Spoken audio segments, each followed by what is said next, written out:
Benvinguts al Minut de la Terra. Imagina't que ets al bosc i sents el raucar d'una granota i l'udol d'un llop.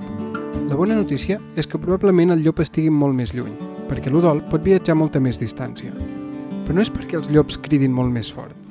De fet, els dos criden amb el mateix volum, però el so de l'udol i el raucar es comporten de forma molt diferent, i això té grans implicacions sobre com i per què alguns animals fan un tipus o altre de so. Els dos, tots els sons en realitat, són ones de pressió que acaben fent vibrar parts del teu sistema auditiu. En un, les ones són curtes i compactes, per tant, hi ha moltes ones per segon, mentre que en l'altre, les ones són llargues i estan més separades, així que hi ha moltes menys ones per segon. Aquesta característica, la freqüència de l'ona, determina com sona.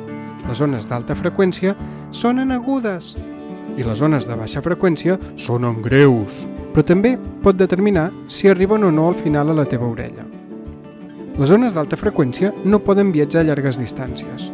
La primera raó és que a mesura que una ona es mou, allibera energia en forma de calor, i com més freqüentment ondula, més energia allibera al viatjar, i per tant, més aviat es queda sense aquesta energia per poder-se moure. Per això, una arriba més lluny que l'altra amb el mateix volum inicial.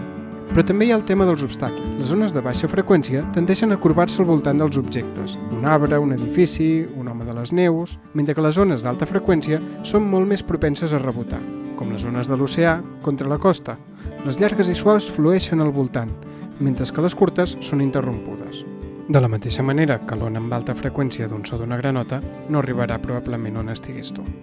És per això que els animals que es comuniquen des de lluny, per exemple els animals socials que recorren llargues distàncies com els llops o els elefants, o els animals solitaris que busquen companys que viuen molt lluny, com els koalas o les balenes, utilitzen crides de freqüència molt baixa que no perden tanta energia ni reboten contra els obstacles. Els brams dels elefants, de tan baixa freqüència que no els podem ni sentir, poden arribar a membres de la manada a 10 quilòmetres de distància. I com que solen arribar encara més lluny sota l'aigua, alguns cants de balenes de baixa freqüència poden viatjar més de 1.000 quilòmetres. Els animals també fan sons de freqüència mitjana i fins i tot alta per comunicar-se, però com que s'esvaeixen més ràpidament, per poder parlar s'han d'estar més a prop. Però quan els sons d'alta freqüència són realment bons, és quan el que es vol és que rebotin en les coses.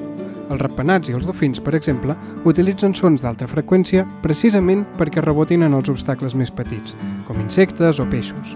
O, de fet, en algun experiment estrany que s'ha dissenyat per provar els límits de l'ecolocalització dels dofins, fins i tot un gra de blat de moro, que realment no sé per què el vol un dofí. Però al final, la comunicació, ja sigui d'alta o baixa freqüència, s'adequa a quin sigui el teu receptor, blat o animat.